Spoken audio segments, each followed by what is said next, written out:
Let's do a couple examples of using the half angle identities to find other exact values on the unit circle. So say, for example, we wanted to find what's the sine or the cosine or whatever of 22.5 degrees in a similar, using similar methods to how we found the sine of 15 degrees by using a summation identity. You could use a half angle identity to solve the value of a half angle. So it could start with the observation, well, sine of 22.5, 22.5 is equal to half of 45 degrees. And that's kind of the idea behind the half angle identity. So I'm going to start with 22.5, and that's equal to the sine of 45 over 2. And now that I've kind of made this observation, I could use a half angle identity to change that half angle into a whole angle. Because if I really study the half angle identity, it says the sine of something divided by 2 is equal to the square root of 1 minus the cosine of the original angle. So since this is half of 45, when I apply the identity, it's going to be 1 minus cosine 45 over 2.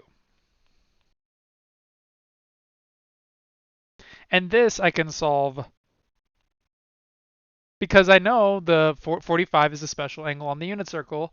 It's one that we already have memorized. And also something to note about is one of the things that I left off in the last video is, well, the sine of u over 2 is either equal to the plus or minus square root of this angle. And the question is, well, how do we know which it is? Because it can't be both. It's going to be one or the other. And the formula guide from your packet and from the book says that the choice of the plus or minus sign depends on which quadrant it lies in. So basically, we're not really sure, but when I'm actually looking at a specific example, like in this case, I'm trying to solve the sine of 22.5 degrees. That is in quadrant 1 because it's between 0 and 90 degrees. So in quadrant 1, if I'm examining the unit circle, this is 45 degrees. Half of 45 would be somewhere right about here in the middle, 22.5 degrees. Sine would still have to be positive because it's up, right? Sine is y. And in quadrant 1, all trigonometric functions, well, are all positive. Sine and cosine, are both positive. So essentially, this is going to be the positive choice since we're in quadrant 1. And it's with regard to the original thing that we're trying to calculate. So basically, let's say that this was a sine of 300 degrees or something. Since that's in quadrant 4, it would have to be negative, and we would choose the negative sign when applying the half angle identity. But anyways, what we would be left with is the positive square root of all that. And well, if I try to figure out, well, what's the cosine of 45, that's just root 2 over 2. So I'm left with 1 minus the square root of 2 over 2 all over 2. Within my square root. And basically, actually, there's a way of cleaning this up a little bit, which is what I wanted to just talk about the algebra behind this. But notice since I have a fraction here, and since the top has another fraction in it, a trick I could do is multiply the top and bottom of that fraction by 2. Since by rule of equivalent fractions, that would give me 2 minus root 2 over 4. So let me actually note what I'm doing, because I don't want to do this too fast. I'm going to multiply the top and bottom by 2 here, which is fine, because really I'm multiplying that fraction by the value of 1, so it will not change. And if I distribute the 2 in, 2 times 1 is 2, and 2 times this fraction, the 2 will cancel and leave me with just round 2. And on the bottom, of course, 2 times 2 is 4. But why that is helpful is I could then split up the fraction using the square root rule, since I have a square root. And notice that since the bottom here is 4, the square root of 4 is just 2. So what I'm left with is the square root of 2 minus rad 2 over 2. And there are actually ways of simplifying this further, but that's probably where I would leave it in this particular case, which is good enough for now. And also, let's check ourselves, because as I said, when we're talking about summation identities, I could always just do sine of 22.5 using a calculator, which would give me this particular trigonometric ratio. But if I'm trying to figure it out exactly, I could, use that value I just found from the half angle identity, and this should be the exact same thing. But notice what I've done is found it exactly. It's kind of a weird expression again, but what I'm doing is I'm finding another point on the unit circle. Well, what about here at 22.5? And you can imagine how we could kind of do this infinitely to find pretty much any position. But just the thing I wanted you to sort of notice is that as we're finding other positions, the expressions which map out those angles gets more and more complicated. These special angles are kind of like the simplest possible options. And as we try to say find 15 degrees, the sine and the cosine get quite a bit more complicated. Or, you know, for using half angles or sum angles or double angles and such, those expressions tend to become combinations of various different roots. And actually, another thing, you could try using you could do this using the half angle formula as well. But another thing I wanted to just show you guys is that if there's actually sometimes more than one way you could do something. So say, for example, I wanted to find the sine of 15 degrees as we did before. We did this by doing, well, this is equal to 45 minus 30 by using a sum at any. But another way we could imagine this is technically 15 is half of 30. And I could use the same half angle identity to solve this as I did right here.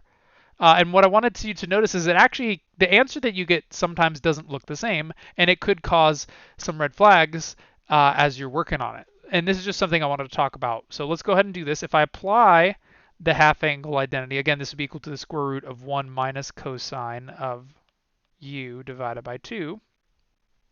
And that would leave me with, just as I did over here, on a very similar expression. And since this is half of 30, essentially notice that the angle doubles when I apply the formula because, and this is what's a little confusing, like, right, it starts as a half angle, but really when I apply the formula, it actually doubles.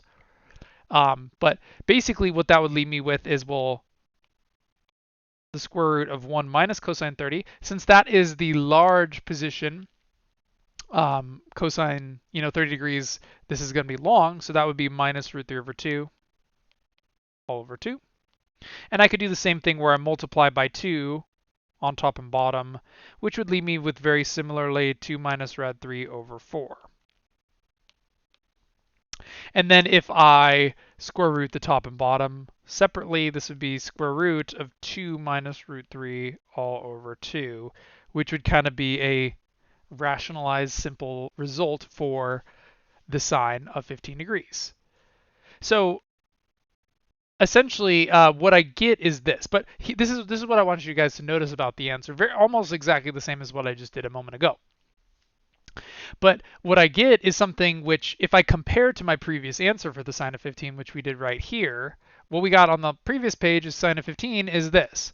And if I'm looking at those two numbers, those look like really, really quite different expressions. Root 6 minus root 2 over 4 and root 2 minus the square root of 2 minus rad 3 all over 2, it doesn't look the same. And this could be kind of alarming because it kind of appears as though we're getting different answers when I use different formulas. So let me go ahead and copy that down. What we got, sine 15 is equal to root 6 minus root 2 over 4 from the previous page. And somehow these two things obviously must be equal because it's just a different, both of them are sine 15, I just did it in a different way. But it doesn't really look equal. But actually this opens up another field of math, which is simplifying radicals. And technically, these two expressions are exactly identical if you do quite a bit more algebra to this. And I don't really want to get into how you can do that.